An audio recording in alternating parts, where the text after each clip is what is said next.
তারা একটু সহযোগিতা করেন। আমরা মিডিয়ার বন্ধুরা আইছে,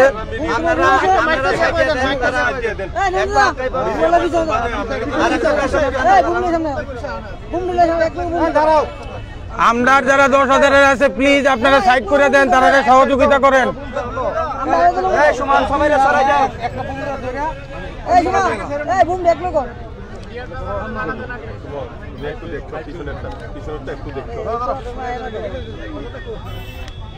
একটু নিচে নামায়ো, নিচে নামায়ো, গুন্ডি ফ্যানটা ধরো। এই নন্দা পিছনে পিছনে আপনি পিছনে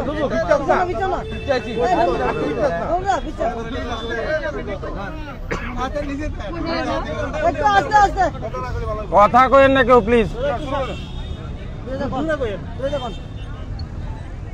আজকে জয়েন্ট মুভমেন্ট কমিটির 31তম দিন আমরা এই গণ অবস্থান কন্টিনিউ করে যাচ্ছি। আপনারা মিডিয়ার বন্ধুরা জানেন এ মাসের 1 তারিখ আমরা ওয়েস্ট ডিস্ট্রিক্টের ডিস্ট্রিক্ট এডুকেশন অফিসে গিয়েছিলাম এই মর্মে, যেহেতু আমরা দপ্তর থেকে এখন অবধি কোনো ধরনের টার্মিনেশন পাইনি, তাই 5 দিন সময় দিয়েছিলাম এর মধ্যে ব্যবস্থা করার জন্য। 6ষ্ঠ দিনে অর্থাৎ আজকের দিনে আমাদের ওয়েস্ট ডিস্ট্রিক্টের বিদ্যালয়গুলোতে জয়েন করার কথা ছিল। আমরা এও বলেছিলাম যে আমরা আমাদের শ্রদ্ধেয় হেডমাস্টার হেডমিস্ট্রেসদেরকে অনুরোধ করব আমাকে টার্মিনেশন কপি দিন, আর না হয় আমাকে সিগনেচার করতে দিন। কিন্তু গতকাল রাত 7টা সাড়ে 7টা নাগাদ সোশ্যাল মিডিয়াতে আমাদের মাননীয় শিক্ষা অধিকর্তার একটা সার্কুলার আমরা দেখতে পাই, যেটা উনি ডিস্ট্রিক্ট এডুকেশন অফিসারদেরকে অ্যাড্রেস করেছেন, যাতে উনি পুরনো যেই গল্পগুলো সেই গল্পগুলো করেছেন যে সুপ্রিম কোর্ট এবং হাইকোর্টের ভার্ডিক্ট, পাশাপাশি উনি বেশ কিছু আনপার্লামেন্টারি শব্দও ব্যবহার করেছেন, যেটা আমরা আমাদের গণধর্ম মঞ্চ থেকে কালকেই ধিক্কার জানিয়েছি। এবং আজকে যথারীতি আমরা ওনার অ্যাপয়েন্টমেন্ট চাই এই বিষয়টার ক্লিয়ারিফিকেশন চাওয়ার জন্য। সকালবেলায় আমরা ওনার অ্যাপয়েন্টমেন্ট চেয়েছিলাম আমাদের 6 জন প্রতিনিধির, তো বিকাল 3:30টায় উনি আমাদেরকে সময় দিয়েছেন। আমরা 6 জনের প্রতিনিধি আজকে ওনার সঙ্গে দেখা করি। ওনার সঙ্গে কেশব কর মহোদয়ও ছিলেন, তিনি এডিশনাল ডাইরেক্টর। অথবা আমাদের যে বিষয়বস্তু সেই বিষয়বস্তুগুলো ওনার সামনে তুলে ধরি এবং আজকে আপনাদের প্রেস মিডিয়ার সামনে রাজ্যবাসীর কাছে আমরা সত্য ঘটনাগুলো তুলে ধরার জন্যই আপনাদেরকে ডেকেছি। অসংখ্য ধন্যবাদ জয়েন্ট মুভমেন্ট কমিটির পক্ষ থেকে আপনাদের সবাইকে। এই সেই টার্মিনেশন লেটার যেটা আমাকে 2017 সালে ডাইরেক্টর সাহেব দিয়েছিলেন, সঙ্গে অ্যাডহকের অ্যাপয়েন্টমেন্টটাও একই পৃষ্ঠায় একই জায়গায় লাগানো। আমাদের প্রথম বক্তব্য হলো এই যে টার্মিনেশন কপি কাম অ্যাডহক লেটার দেওয়া হয়েছিল তৎকালীন সময়ে 2017 সালে, সেটা সম্পূর্ণ ইলিগ্যাল। কারণ কি, সুপ্রিম কোর্ট কিংবা হাইকোর্ট আমাকে চাকরি দেয়নি, চাকরিটা দিয়েছে দপ্তর। সুতরাং সুপ্রিম কোর্ট হাইকোর্ট যেটা করতে পারে, দপ্তরকে ইনস্ট্রাক্ট করতে পারে টার্মিনেশনের জন্য, সেটাই করেছেন 2014 সাল এবং 2017 সালের জাজমেন্টে হাইকোর্ট এবং সুপ্রিম কোর্ট। কিন্তু দুর্ভাগ্যের বিষয়, দপ্তরের আধিকারিক যখন টার্মিনেশনটা করছেন আমাকে, দপ্তরের যে টার্মিনেশনের রুলস সেই রুলসটাকে উনি মানছেন না। না মেনে উনার মর্জি মতো উনার নিজের পিঠ বাঁচানোর জন্য এই টার্মিনেশনের কপিটা তৎকালীন সময় আমাদেরকে দেওয়া হয়েছিল। এখন আপনাদের প্রশ্ন থাকতে পারে আপনারা কেন অ্যাকসেপ্ট করেছেন। অ্যাকসেপ্ট করেছিলাম সে কারণে, তখন আমার বাঁচার পথ ছিল না, কারণ এটার মধ্যে অ্যাডহকের অ্যাপয়েন্টমেন্টটা ছিল, আমাকে অ্যাকসেপ্ট করতেই হবে। পাশাপাশি এই যে বিষয়গুলো যে আমি হাইকোর্ট এবং সুপ্রিম কোর্টের ভার্ডিক্টে আছি তখন আমরা জানতাম না, এই বিষয়গুলো পরবর্তী সময় যখন আমরা ঘাটাঘাটি শুরু করি তখন আমরা দেখতে পাই হাইকোর্টের এই যে ভার্ডিক্ট আপনারা দেখছেন, এই ভার্ডিক্টে কোথাও আমার নাম নেই। এই যে প্রথম সবগুলো নাম দেওয়া আছে, এই নামগুলোর মধ্যে কোথাও আমি খুঁজে পাচ্ছি না আমার নাম। উনি যে কথাটা বলছেন যে হাইকোর্টের ভার্ডিক্টে আমি আছি, এই যে হাইকোর্টের ভার্ডিক্ট আপনাদের সামনে তুলে ধরেছি, চাইলে প্রত্যেককে আমরা হোয়াটসঅ্যাপে একটা কপি পাঠিয়ে দেব। এই হাইকোর্টের ভার্ডিক্টে কোথাও আমার নাম নেই। দ্বিতীয় বিষয়বস্তু হলো সুপ্রিম কোর্টের ভার্ডিক্ট। এই যে সুপ্রিম কোর্টের ভার্ডিক্ট, সুপ্রিম কোর্টে যখন কেসটা চলছিল তখন 2016 সালের এই পত্রিকাতে দপ্তর থেকে একটা নোটিশ ছাপিয়েছিল কারা কারা এর পক্ষভুক্ত হয়েছে। এই পক্ষভুক্তের নাম সুপ্রিম কোর্ট থেকে ছাপানো হয়েছিল। টোটাল নামগুলো এখানে আছে, এখানেও আমাদের নাম আমরা খুঁজে পাচ্ছি না। তাই ডাইরেক্টর সাহেবকে বললাম যে আপনি যে বলছেন সুপ্রিম কোর্ট এবং হাইকোর্টের জাজমেন্টে আমার চাকরিটা গেছে, আপনাকে প্রমাণ করতে হবে সুপ্রিম কোর্ট এবং হাইকোর্টের জাজমেন্টে কোথায় আমি বা আমরা আছি। উনি মাথা নিচু করে বসে আছেন, ওনার কাছে কোনো জবাব নেই, সত্য তথ্য উনি তুলে ধরতে পারছেন না। তাই রাজ্যবাসীর কাছে আপনাদের মাধ্যমে আমরা জানাতে চাই, এই যে টার্মিনেশন সেটা ছিল ইল্লিগ্যাল, অবৈধভাবে উনি আমাদেরকে বের করে দিয়েছেন, যে কারণে আমরা এই মঞ্চ থেকে বলছি আমাদেরকে বিদ্যালয়ে যেতে দেওয়া হোক।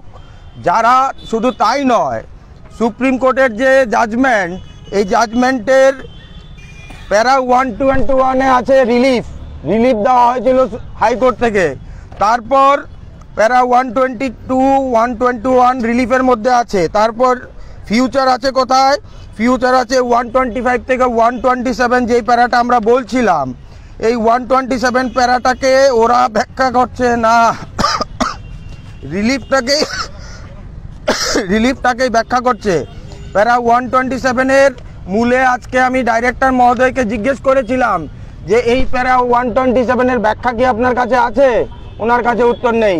সুস্পষ্ট একটা প্রশ্ন করেছিলাম যে 58টা রিট পিটিশনের মধ্যে কটা রিট পিটিশনে পলিসিটা চ্যালেঞ্জ হয়েছিল সেটা বলতে পারেন? উনি বলতে পারছেন না। তাহলে এই যে শিক্ষা দপ্তর যে বলছে আমাদের চাকরিটা চলে গেছে, তার কাছে এই তথ্যটুকু নেই যে 58টা রিট পিটিশনের মধ্যে কটা রিট পিটিশন পলিসি নিয়ে চ্যালেঞ্জ হয়েছিল, সেটাই ওনার কাছে ব্যাখ্যা নেই। তাই আমরা জয়েন্ট মুভমেন্ট কমিটির তরফ থেকে ওনাকে ডেডলাইন দিয়ে এসছি 5 দিনের। কেন দিয়েছি? আমরা জানতে চাই, 10,323-এর মঞ্চ জানতে চায় যে আমাকে যে কথাটা বলে প্রচার করা হচ্ছে যে আমি হাইকোর্ট এবং সুপ্রিম কোর্টের জাজমেন্টে আছি, তার প্রমাণ ওনাকে দিতে হবে। না হলে উনি যেই সার্কুলার ইস্যু করেছিলেন, উনি যেই টার্মিনেশন ইস্যু করেছিলেন তা উইথড্র করতে হবে। অন্যথায় আমরা আমাদের এই মঞ্চ থেকে আমরা বিদ্যালয়মুখী হব। তাই 5 দিনের পর 6 দিনের মাথায় অর্থাৎ 12 তারিখ আমরা আবার ডাইরেক্টরেটে যাব। এই বিষয়ে আমার সম্পূর্ণ ব্যাখ্যা ওনাকে দিতে হবে। শুধু উনি থাকলে হবে না, রাজ্যের যিনি সেক্রেটারি এডুকেশন মাননীয়া সৌম্যগুপ্ত মহোদয়া, উনাকেও থাকতে হবে। কারণ বারংবার উনাকে আমরা চিঠি দিয়ে দেখা করতে পারছি না। উনি 10,323-এর এই সমস্যা জেনেও একজন মহিলা মানুষ, অথচ আমার মঞ্চের মধ্যে এতগুলো মহিলা পড়ে আছে, উনার বিবেক কাঁদছেন না। হিউম্যানিটেরিয়ান কোনো গ্রাউন্ডই ওদের মধ্যে কাজ করছে না। এতজন লোক মারা গেছে, তার জন্য দায়ী তো দেখা যাচ্ছে এখন রাজ্যের শিক্ষা অধিকর্তা। কারণ কি উনি ভুলবশত এই টার্মিনেশনগুলো করে দিয়েছেন এবং ভুলের কারণে আজকে আত্মহত্যা হচ্ছে, আজকে মৃত্যুবরণ করছে। এই যে ঘটনাগুলো এর জন্য সম্পূর্ণভাবে দায়ী রাজ্যের শিক্ষা দপ্তর। একদিকে রাজ্যের মাননীয় শিক্ষামন্ত্রী বলছেন ভূভারতে কোনো ইন্টারভিউ ছাড়া চাকরি হয় কিনা, এটার প্রমাণ আছে কিনা। আমরা আপনার এই মঞ্চ থেকে রাজ্যের মাননীয় শিক্ষামন্ত্রীকে বলতে চাই, ভূভারতে এমন কোনো এক্সাম্পল আপনি দেখাতে পারবেন যেখানে কোনো নোটিশ ছাড়া চাকরি চলে যায়? আমরা তো নোটিশ পাইনি। তাহলে আপনি যে কথাটা বলছেন যে ভূভারতে কোনো ইন্টারভিউ ছাড়া চাকরি হয় না, আমি দায়িত্ব নিয়ে বলে দিচ্ছি ভূভারতে ইন্টারভিউ ছাড়া চাকরি হয়, ডাইংয়ানের চাকরিগুলো হয়।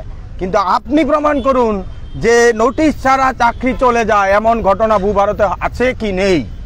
সেই প্রশ্নটা রাজ্যের মাননীয় শিক্ষামন্ত্রীর কাছে আমরা ছুটতে চাই। এই যে বিষয়গুলো আপনারা দেখছেন আজকে আপনাদের সামনে তুলে ধরছি, আমরা যখন গত 3 তারিখ অক্টোবর মাসের মাননীয় মুখ্যমন্ত্রীর সঙ্গে দেখা করেছিলাম, এই বিষয়গুলোই ওনার হাতে দিয়ে এসেছিলাম, বলেছিলাম আপনি এই বিষয়গুলোকে গুরুত্ব দিয়ে দেখুন এবং আমাদের স্থায়ী সমাধান করুন। উনি আশ্বস্ত করেছিলেন, কিন্তু দুর্ভাগ্যের হলো সত্যি উনি ওনার কথা রাখেননি বলেই আজকে এই গণধর্ণা মঞ্চ 31তম দিনে পা দিয়েছে। তাই আপনাদের মাধ্যমে এই কথাগুলো আজকে জনসম্মুখে তুলে ধরেছি, যেগুলো আমরা তুলে ধরিনি এতদিন অবধি। আমরা চেয়েছিলাম মাননীয় মুখ্যমন্ত্রী এবং মাননীয় শিক্ষামন্ত্রী ওনাদের পদমর্যাদা রেখে ব্যবস্থাগুলো করবেন, কিন্তু দুর্ভাগ্যের ওনারা ওনাদের কথা রাখতে পারেননি। এই সত্য ঘটনাগুলো আজকে মিডিয়ার মাধ্যমে তুললাম, আপনারা প্রচার করুন, রাজ্যবাসীকে জানান যে এই অসত্যভাবে পরিকল্পিতভাবে আমাদেরকে টার্মিনেশন করা হয়েছিল। আদৌ আমরা এই জাজমেন্টে নেই, অথচ আমাদেরকে এই টার্মিনেশন করা হয়েছে। আর যারা এই টার্মিনেশনে আছে তাদের জন্য, যারা এই অর্ডারের মধ্যে এফেক্টেড হবে তাদের জন্য আমাদের সংগঠন থেকে আমরা বারবার বলছি, লাস্ট যে সুপ্রিম কোর্টের অর্ডারটা বেরিয়েছে তাতে আপনারা দেখেছেন সোলার শব্দটা ব্যবহার করেছে। ডাইং হার্নেসের যে চাকরিগুলো দেওয়া হয় এগুলো কিন্তু এক প্রকার সোলাস। তাদের ক্ষেত্রে আমরা বলছি রাজ্য সরকার তুমি ক্যাবিনেটে সিদ্ধান্ত নিয়ে এই যে যারা এফেক্টেড হবে তাদেরকে সোলাস হিসাবে এই গ্রুপ সি গ্রুপ ডি পদগুলোতে সরাসরি অ্যাবজর্ব করে নাও, তার জন্য কোনো পরীক্ষার প্রয়োজন হয় না। এই সত্য ঘটনাগুলো আপনারা রাজ্যবাসীর কাছে তুলে ধরুন, আপনাদের কাছে বিনম্র অনুরোধ রইল, না হলে এই 10,323-এর সমস্যার সমাধান আর হচ্ছে না। সুতরাং আপনারা মিডিয়ার বন্ধুরা দীর্ঘদিন আমাদের পাশে ছিলেন, আগামী দিনও থাকবেন, এই সত্য ঘটনাগুলো মানুষের কাছে তুলে ধরবেন এবং আগামী 12 তারিখ আমরা ডাইরেক্টরের কাছে যাচ্ছি। এই ঘটনাগুলোর সত্যতা ওনাকে প্রমাণ করতে হবে, আর না হয় আমাদেরকে আমাদের চাকরি ফিরিয়ে দিতে হবে। তার জন্য প্রয়োজন শুধু একটা করিডন্ডাম ইস্যু করা। চাইলেই ডাইরেক্টর সাহেব একটা করিডন্ডাম ইস্যু করে ওনার যে ভুলগুলো হয়েছিল সেগুলোকে রেকটিফিকেশন করে আমাদেরকে বিদ্যালয়ে যাওয়ার ব্যবস্থা করে দিতে পারে। তার জন্য বিশাল কিছু করার দরকার হয় না, কোর্টে যাওয়ার দরকার হয় না। উনি বলছিলেন আমাদের কোর্টে যাওয়ার কথা, আমরা বললাম আমরা কেন যাব, আপনাকে প্রমাণ করতে হবে আমি এই জাজমেন্টে আছি কি নেই, আমরা কেন কোর্টে দৌড়াবো? অনেক হয়েছে, এবার সত্য ঘটনার জনসম্মুখে আসুক, আপনি প্রমাণ করুন এই জাজমেন্টে আমি আছি কি নেই। কারণ কি আমাদের কাছে প্রমাণ আছে, এইগুলো আমার প্রমাণ নয়, এগুলো কোর্টের কাগজ। কোর্টের কাগজ মিথ্যা কথা হতে পারে না।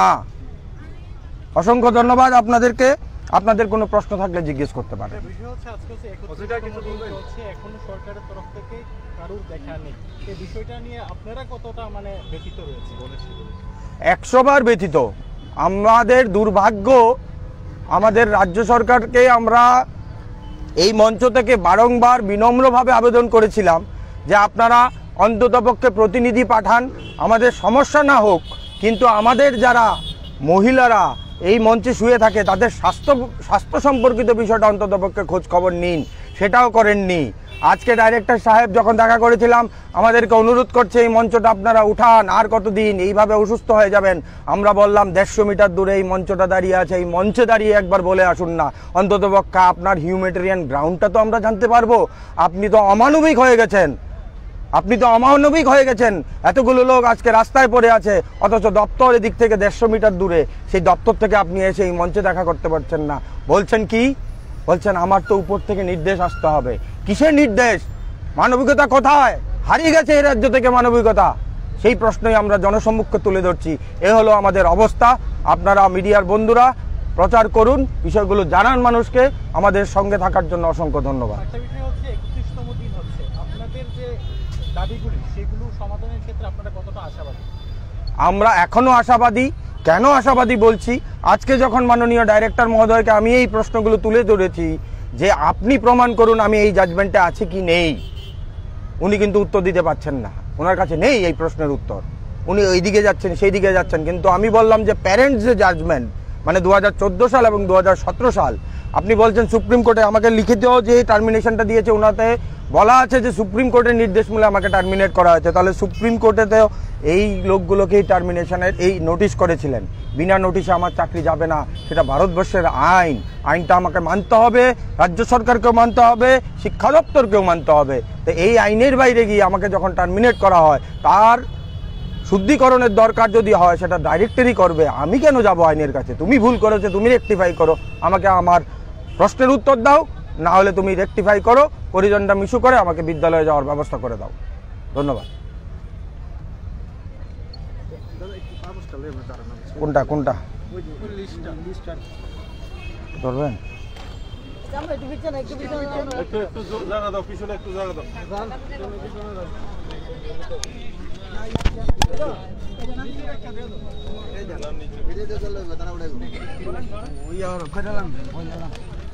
একটু পিছনে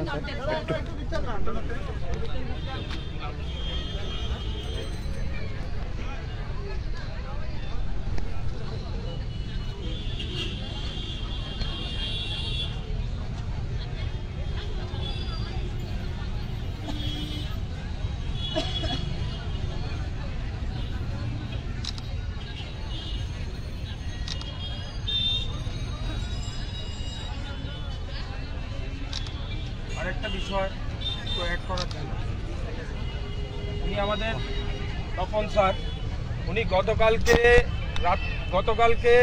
ডিপার্টমেন্ট থেকে একটা বাই পোস্টে টার্মিনেশন লেটার পায়। এই সেই লেটার, টার্মিনেশনের লেটারটা গতকালকে পেয়েছেন উনি। গতকাল পেয়েছি আমার স্কুল থেকে, চাম্পামোড়া এইচএস স্কুল থেকে আমার হেডমাস্টার মশাই পাঠিয়েছেন রেজিস্টার্ড পোস্টে।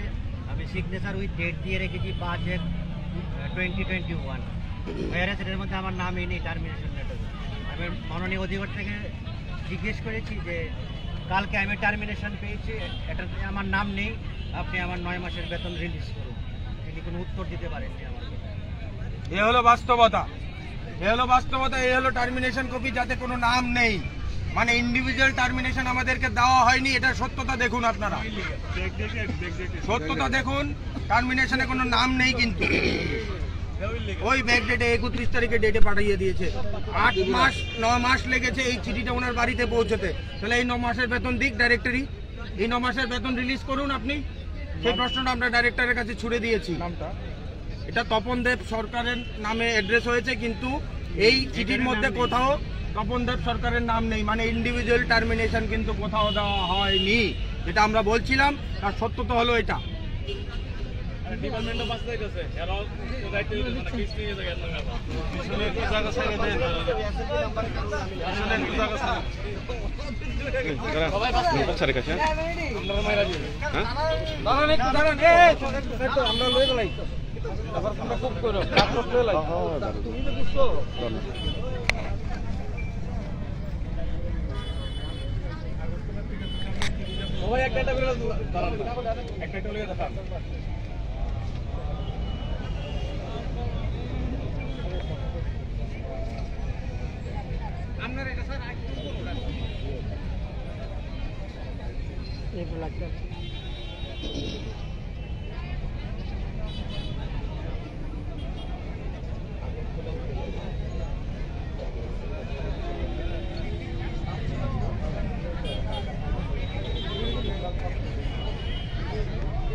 বিশালগড় আইএস থেকে টার্মিনেশনটা পড়তে বিশাল করে লাগছে, মানে আধা কিলোমিটারের দূরত্ব লাগছে 9 মাস। 9 মাস সময় লাগে। নাম ছাড়া টার্মিনেশন এটা যার নাম নাই, কার নাম এটার যে মারা গেছে এর নামই নেই, এটা সার্টিফিকেট, ডেথ সার্টিফিকেট সারা কার লাগে না তার